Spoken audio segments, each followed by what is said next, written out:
The air in the Grand Celestial Library was always still. It was not a quiet stillness, but a heavy one, thick with the weight of 1,000,000 recorded years.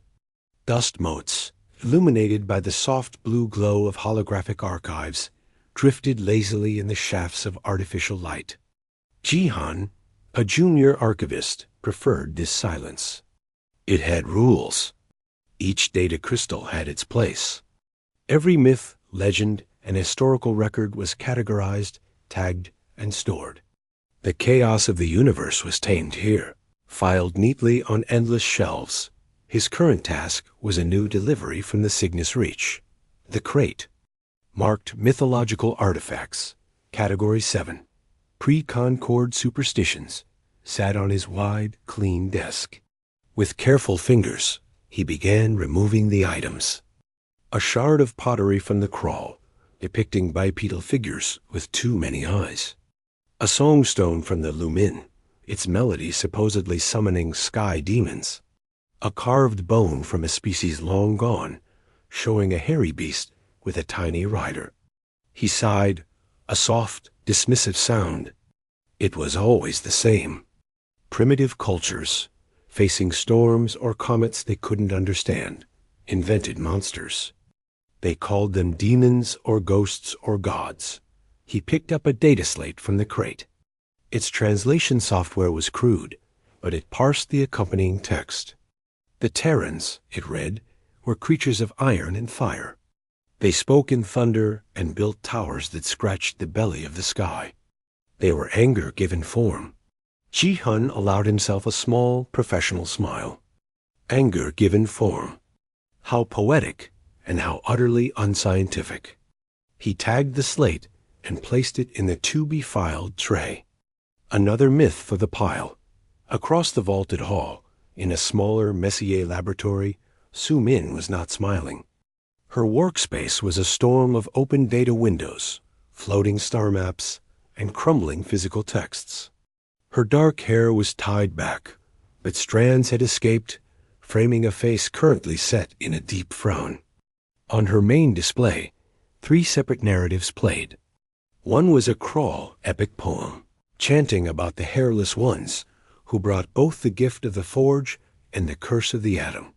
Another was a lyrical drift from the nebula songs of the Meridian people, describing star walkers who painted light on the void, but whose hearts held a terrible darkness. The third was a recovered military log from a defunct mining guild, reporting an encounter with demonic, soft-skinned vessels that moved like silent ghosts before vanishing.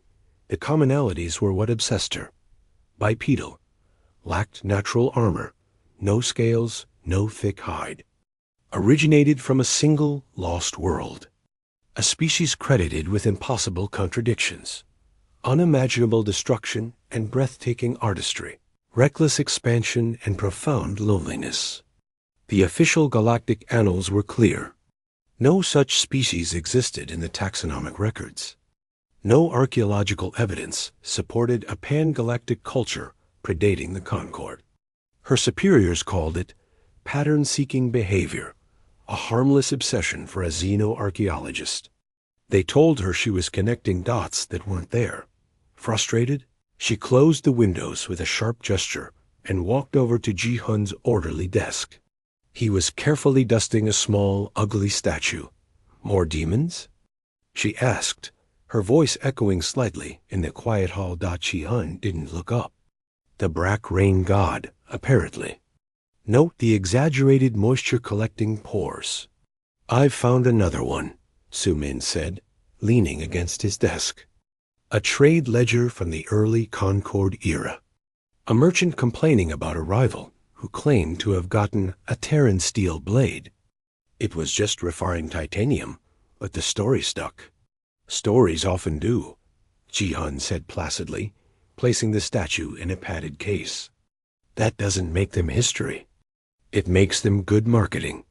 It's not just one story, Ji-hun. It's hundreds.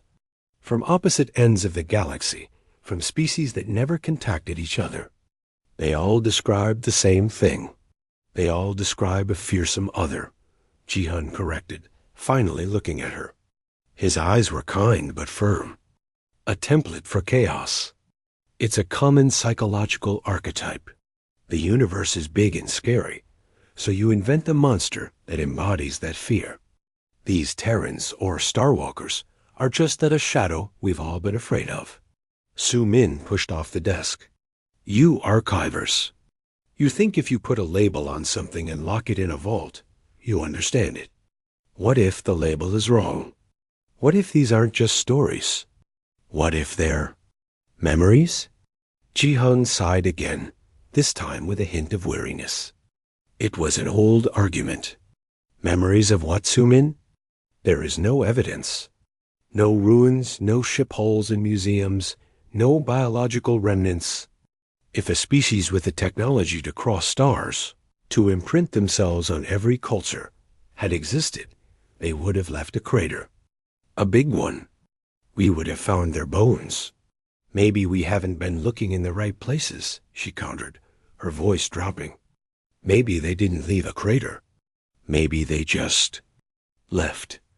Before Ji-hun could offer another logical rebuttal, a sharp, piercing chime echoed through the grand library. It was not the gentle tone of a new data delivery. It was the priority alert, a deep, resonant sound that vibrated in the chest. Every active hologram in the hall flickered and was replaced by the same stark symbol, the swirling insignia of the Galactic Concord. Pulsing amber. Ji-hun and Su Min froze, their debate forgotten. Around them, the few other archivists in the hall looked up, confusion and concern on their faces. A voice, synthesized and calm, followed the chime. Priority communique, all sectors. Unidentified sensor contacts reported in the silent sector. Gravitational anomalies are off scale. All archival personnel are to await further instruction. Stand by for verification. The message repeated. The amber symbol continued to pulse. Gravitational anomalies? Ji-hun murmured, his orderly mind already trying to categorize the event. Probably a pulsar they missed on the deep scans. Or a small black hole passing through. Su Min didn't answer. She was already back at her own terminal, her fingers flying over the interface. She pulled up the public sensor net, a low-fidelity feed that was available to academic institutions. The silent sector was a vast, sparsely mapped region on the galaxy's edge. The feed showed nothing but static and the steady background pulse of known stars. But there, at the very fringe of the data stream, was a ripple. A tiny, almost imperceptible fluctuation in the gravitational background. It was gone in a nanosecond. The system logged it as a sensor ghost, an error. Her heart hammered against her ribs. She called up her own research, the complex pattern matrix she had built from the myths. She isolated the descriptors of Terran technology, ships that moved without light, engines that bent the sky, a silence that swallowed sound. They were poetic, useless terms to an engineer, but to a pattern seeker, they sounded very much like descriptions of something manipulating gravity itself. She fed the public sensor data into her matrix, asking for a correlation. The system whirred, comparing the fleeting anomaly to the mythological profiles. She expected a low percentage, a confirmation of its random nature. The result flashed on her screen. 98.7% congruence with propulsion signatures described in 7 separate mythological texts. The blood drained from Su Min's face. She looked from her screen to Ji-hun, who was now meticulously noting the alert in his daily log. He was wrong. The label was wrong. They had all been wrong. This wasn't a sensor ghost. It was a footprint dot, and if the pattern held, where there was one footprint, there was a creature making it, and it was heading their way. The bridge of the GCS Sentinel was a place of soft hums and muted light. Captain Tae-ju sat in his command chair, a cup of cold tea forgotten beside him. His face, etched with lines from decades of patrolling empty space, was impassive. The silent sector stretched before them on the main viewer, a vast tapestry of black dotted with faint, distant stars. It was a boring post. Nothing ever happened here. That was the point. "Report," he said, his voice a low rumble dot at the comm station. Officer Yoonji adjusted her headset. Her fingers danced across her console, sharp and precise. "All quiet, Captain. Long-range scans show nominal background radiation. No transponder signals. Just silence." Tae-Jiu nodded. Silence was good. Silence meant no smugglers, no pirates, no territorial disputes. Just the empty dark. He was about to order a routine course adjustment when a soft chime echoed on the sensor officer's panel. "Sir?" the young officer said, a hint of uncertainty in his voice. "I'm getting a ripple gravimetric scanner. Bearing 027, extreme range." Tae-Jiu leaned forward. "Define ripple." "It's faint. Like a pebble dropped in a pond, but the pond is space-time." "It's gone now."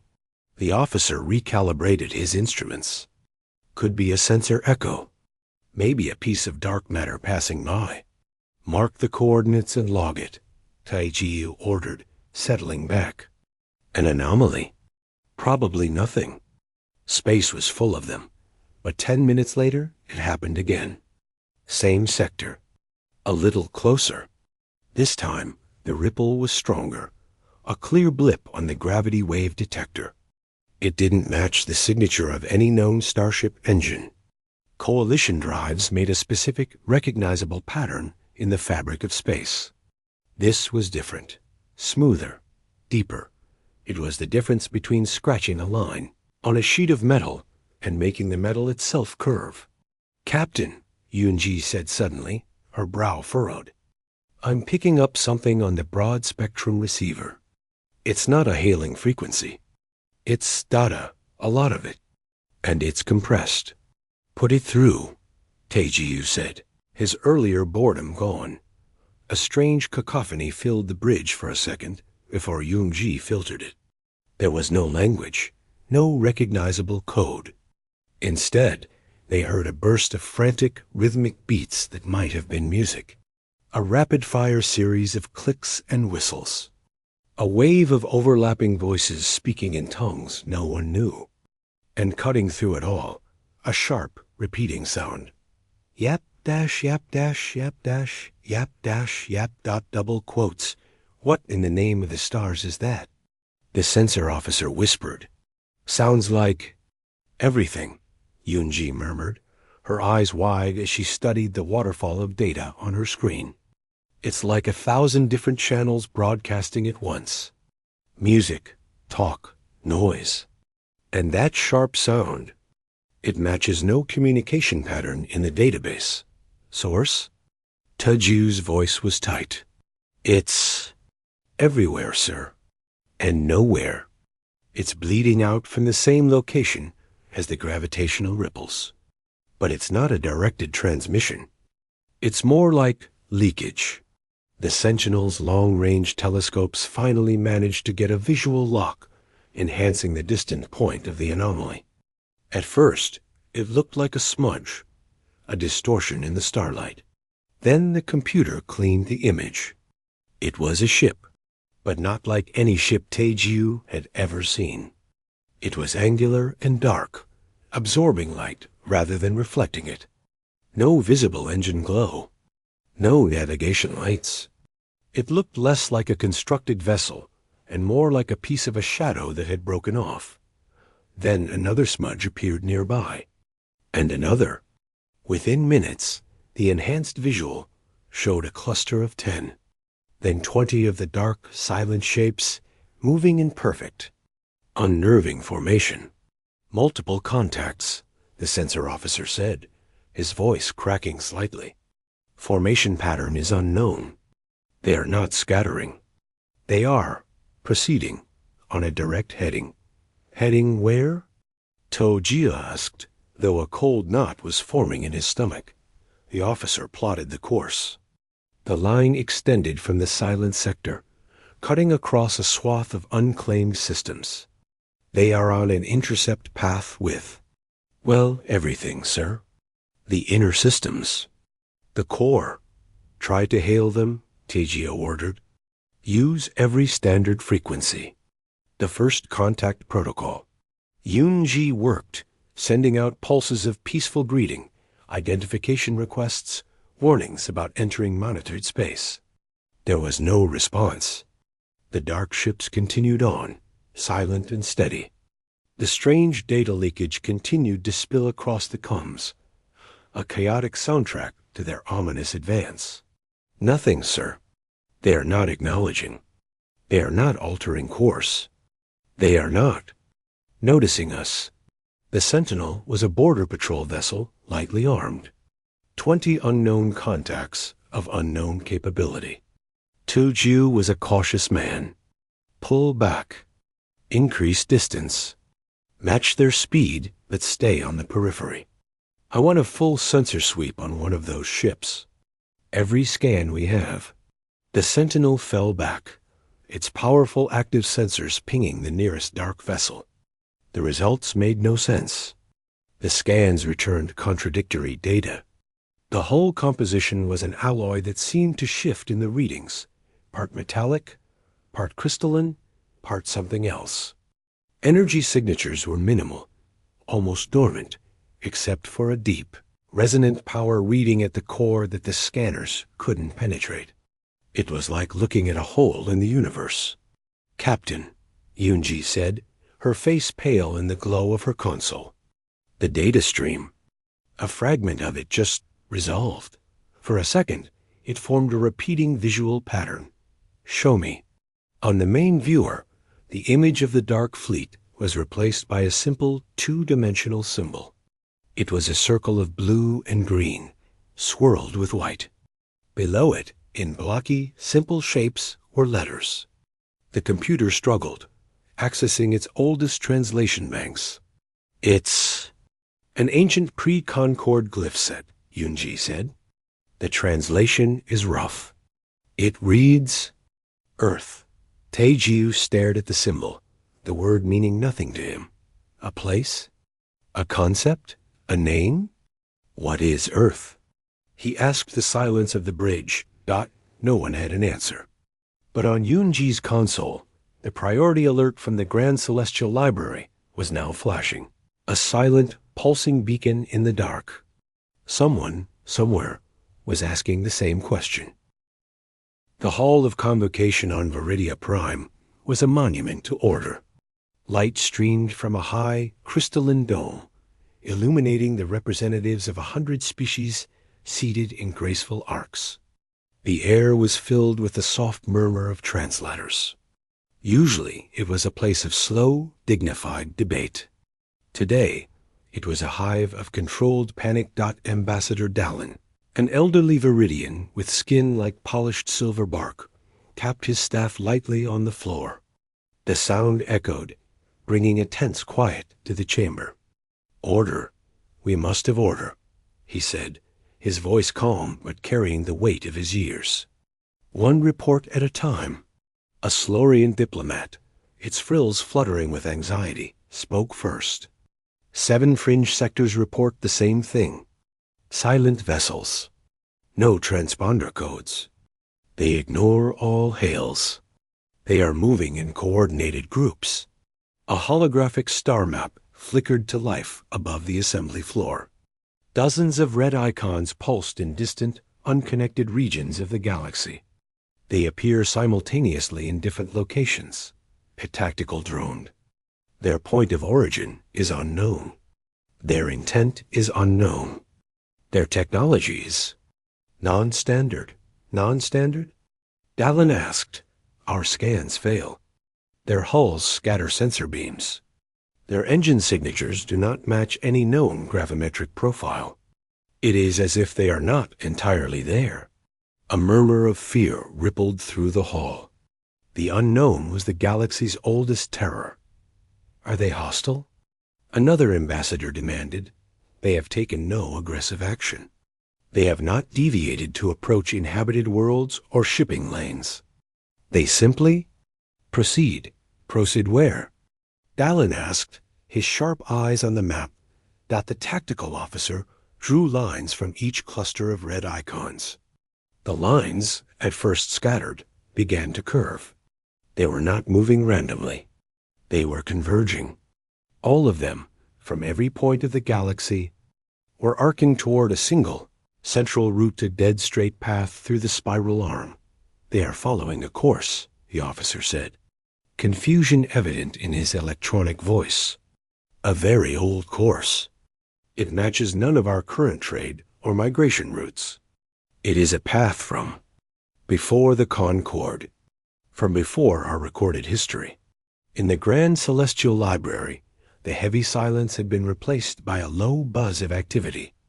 Archivists moved quickly, pulling data crystals, responding to frantic queries from the Concord. Ji-hun worked methodically, his hands steady as he compiled reports on known hostile species, on ancient wars, on any clue that could explain the silent fleet. But his mind kept drifting back to Su-min's wild theory. He found her in her lab. She was a whirlwind. Her main display was a chaotic overlay, the live Concord tactical feed with its converging red lines, and beneath it, a map so old it was barely readable. It was a stellar chart, recovered from a time capsule on a dead world, written in a dead language. "What are you doing?" Ji-hun asked, his voice barely above a whisper. "They gave us access to the military feed," Su-min said without looking at him. Her eyes were glued to the screens. "Look at the course." "Look at it, Ji-hun." He looked. The red lines of the fleet's path cut across the modern galaxy. Su-min's ancient chart was a spiderweb of faded lines connecting long-forgotten stars. With a trembling finger, she traced one specific line on the old map. It was a pilgrimage route, labeled with a symbol the translation software could only guess at: Exodus. She dragged the ancient line and placed it over the modern tactical display. They matched. Not perfectly, stars had drifted in 100 millennia, but the correlation was undeniable. The silent fleet was not a random heading. It was retracing a journey home. "The coordinates at the end of this line," Su-min said, her voice hollow with awe. "The ancients called it the cradle, the seed world, the origin point for wanderers." She brought up the library's master galactic catalog and input the translated coordinates. System that appeared was unremarkable. A yellow star, middle-aged. A few gas giants. A cluster of rocky planets in the inner system. One planet, the third from the star, was listed in the database. Its entry was brief, a scientific footnote. Designation: Sol-3. Classification: terrestrial. Uninhabitable. Status: biosphere collapsed. Atmospheric toxins extreme. Radioactive debris in orbit. No signs of past advanced civilization. Note: referenced in multiple pre-Concord mythological cycles, under various names: Terra, Earth, Midgard, etc. Considered a focal point for primitive origin stories, Ji-hun read the words. Uninhabitable. No signs of past advanced civilization. The official record. The truth he had always trusted. Then he looked at the tactical display. 10,000 ships, the estimate was climbing every minute, were moving with absolute purpose toward that exact broken world. "The official record is wrong," Su-min said, finishing his thought. Her face was pale but lit with a fierce certainty. "They didn't leave no evidence. They left it everywhere. In stories. In songs. In our nightmares. We just called it myth. We filed it away. We didn't believe." She pointed a shaking finger at the screen, at the red icons swarming like fireflies toward a dead star. "They believed. They remembered. And they've come back." In the hall of convocation, the debate raged. Some called for a show of force. Others begged for caution, for more study. Ambassador Dallin listened, his face unreadable. A new report flashed on his private screen. It was from the Grand Celestial Library, flagged with the highest academic priority. The sender was a junior xenoarchaeologist named Su Min. He opened it. It contained no pleas, no theories. It was a simple side-by-side comparison. On the left, the projected fleet course. On the right, an ancient star map with a highlighted path, ending at Sol 3. Below it was the planet's database entry, the word mythological circled in red. The only text in the message was a single sentence. They are not invading. They are returning. They are going home. Dallin stared at the data for a long, silent minute. The angry voices of the chamber faded into a distant hum. He saw it now. The precision of the course. The lack of aggression. The silence. It wasn't the silence of hunters. It was the silence of pilgrims. He tapped his staff again, harder this time. The hall fell quiet. The fleet's destination has been identified, Dallin announced, his aged voice carrying a new, grim weight. He did not say it was a threat. He did not say it was a mystery. It is a dead world called Earth.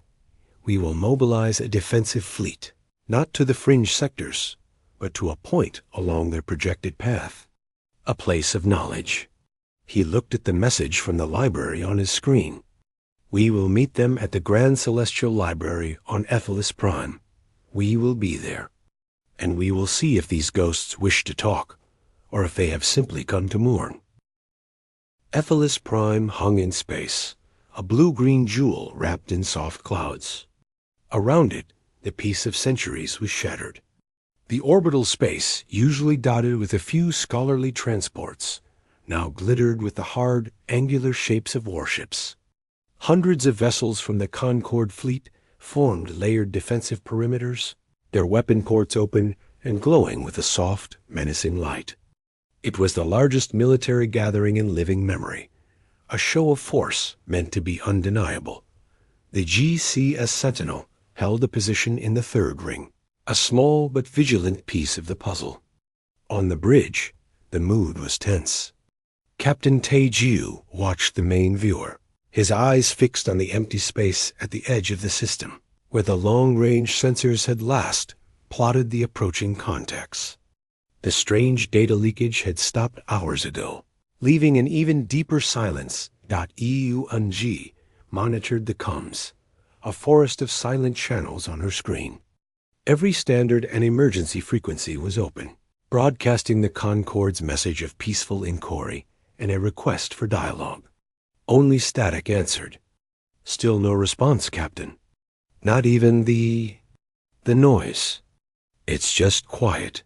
Tae-Jiu nodded. The quiet was worse. It felt like the moment before a storm breaks. Below them, on the planet's surface, the Grand Celestial Library would be a hive of nervous activity. He thought of the two archivists, the ones who had sent the data about Earth. He wondered if they were still convinced this was a homecoming and not an invasion. New contact? The sensor officer shouted, his voice cracking. Extreme range. Gravimetric wave. It's off the scale. On the viewer, the stars at the edge of the system seemed to shiver. Space itself rippled, like heat haze over a desert. Then it tore. Not with light or sound, but with a profound wrongness in the view, a hole in reality. From that tear, a ship emerged. It was colossal, a dark mountain of angled metal and smooth curves, its surface blacker than the void behind it. No engines flared. It simply was. Before anyone could speak, another tier appeared nearby. And another. Dozens, then hundreds, then thousands of rifts opened in a silent, rolling wave across the edge of the Ephelis system. From each one, a ship slid into existence. They were not identical. Some were sleek and knife-like. Others were blocky and immense, like floating cities.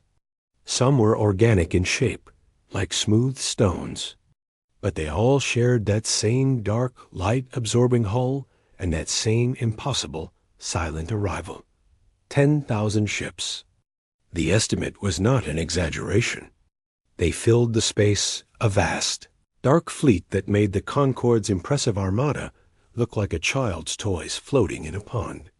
They did not arrange themselves in a battle formation. They just stopped, hanging in perfect, motionless silence.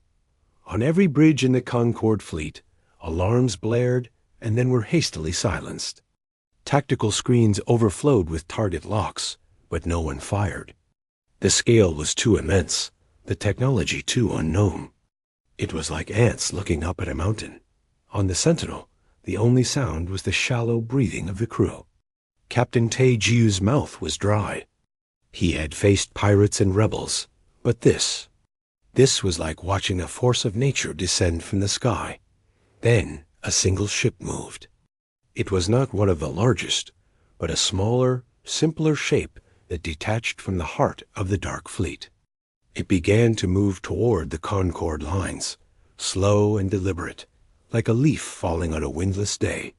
One vessel approaching, the sensor officer whispered. No energy weapons charging. No shields raising. It's just coming. Hold all fire, Tae-jiu ordered, his command echoing across the fleet-wide channel. Do not provoke. Monitor everything. The small, dark shuttle glided through the defensive perimeters. The Concorde ships loomed around it, weapons tracking its every move, but it passed between them as if they were mere scenery. It didn't head for the planetary capital or the military command center. It made a gentle, unwavering descent toward the main landing plaza of the Grand Celestial Library. On the surface, in a secure observation chamber overlooking the plaza, Ji-hun felt his heart trying to beat its way out of his chest. Next to him, Su-min stood perfectly still, her hands pressed against the transparisteel window. The sky above the library was a tapestry of stars, now blotted out by the impossible geometry of the silent armada. The sight was beyond fear. It was a theological event. The dark shuttle landed in the center of the plaza with a soft hiss, not of vengeance, but of equalizing pressure. It settled on the ancient stones, its shape utterly foreign. No ramp extended. A section of its hull simply flowed away, melting into the hull, revealing a dark opening. From the opening, figures emerged. 2 of them. They were tall, but not impossibly so. They walked on 2 legs. They had 2 arms. Their skin was pale and looked soft, vulnerable. They wore simple, dark suits with no ornamentation, no visible rank or weapon. One was male, his hair short and gray at the temples. The other was female, her hair a dark brown. Their faces were strange, with prominent noses and eyes set deep under brows. They looked around, their gaze taking in the spires of the library, the surrounding gardens, the armed guards who had formed a nervous perimeter. They looked utterly, heartbreakingly ordinary. Then the male's eyes found the observation window. He looked directly at it, as if he knew they were there.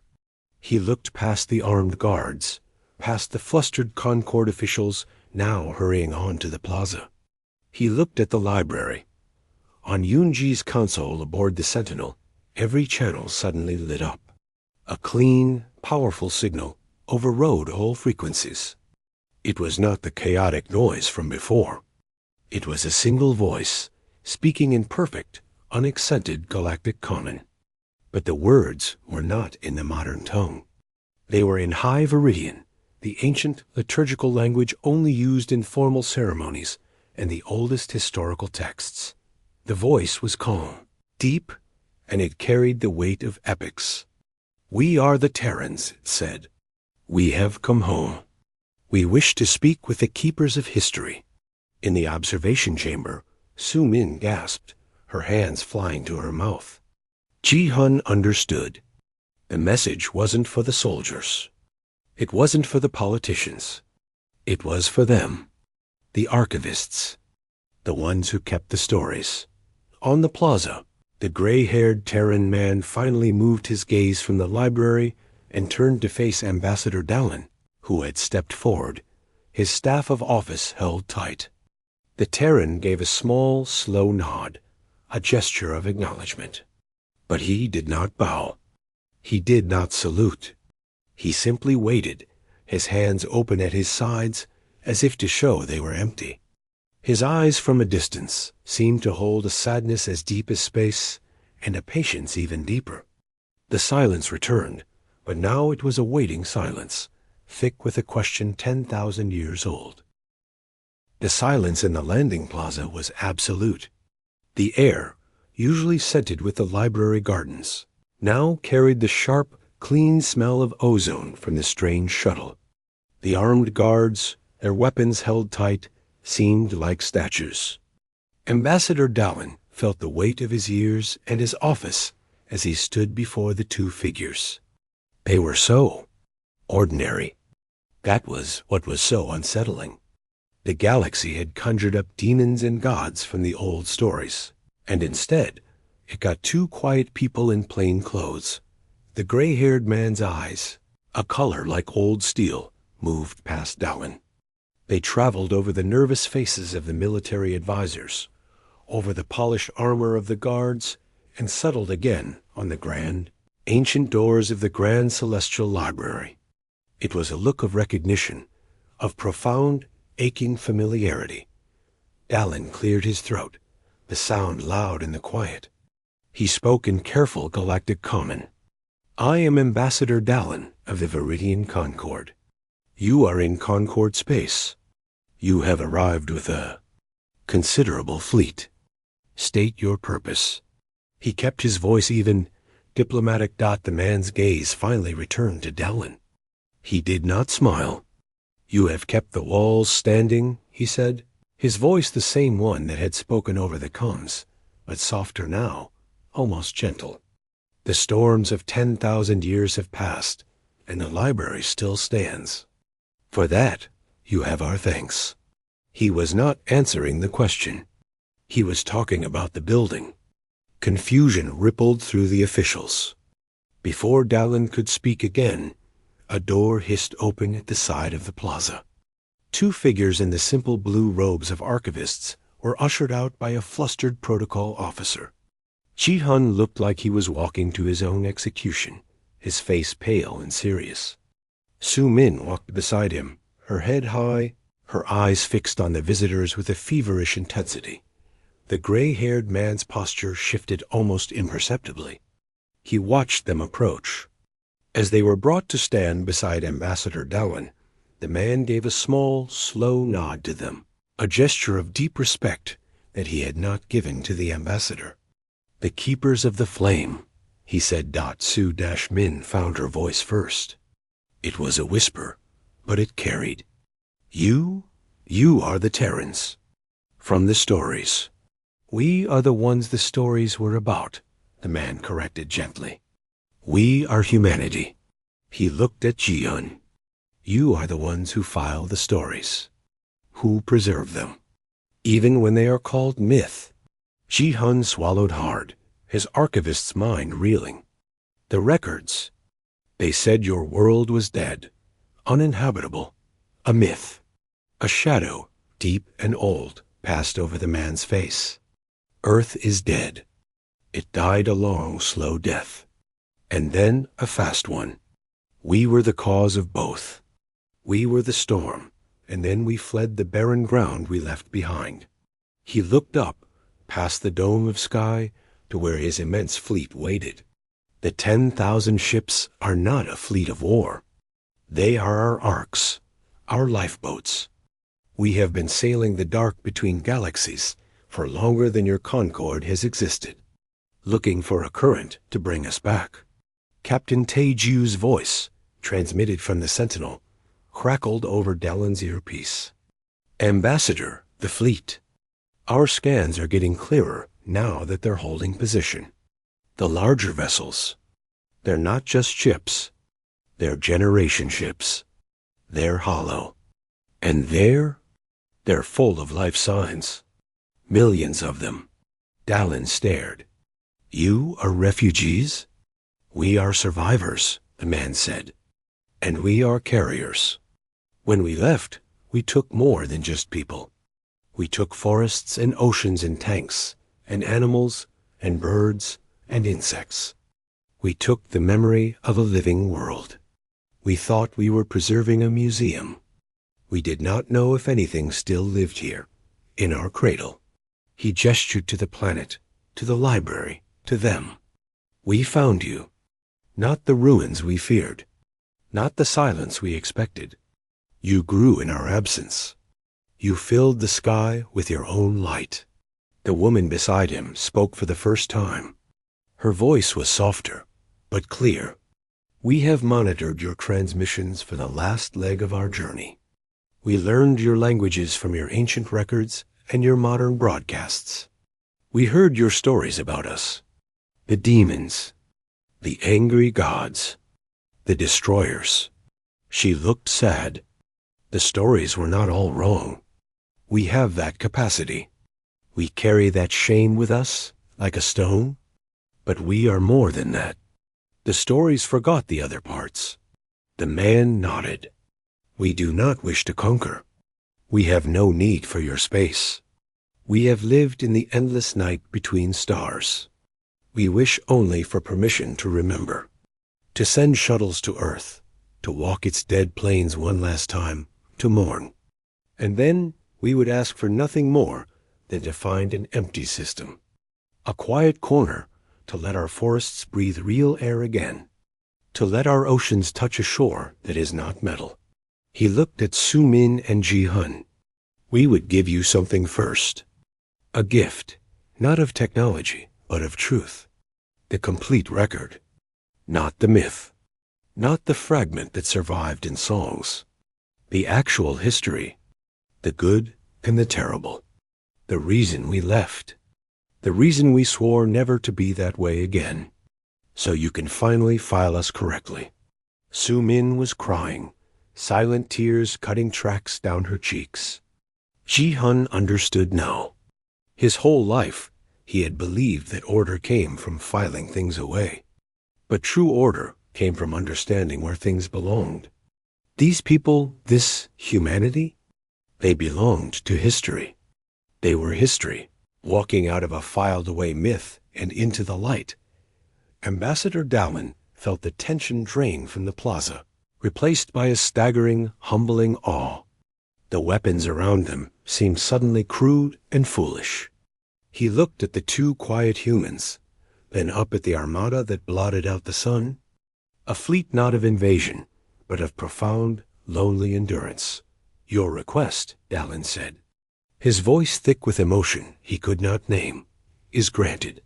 The library will be the place for your truth. The gray-haired man, the leader of 10,000 ships and 1,000,000 years of history, finally smiled.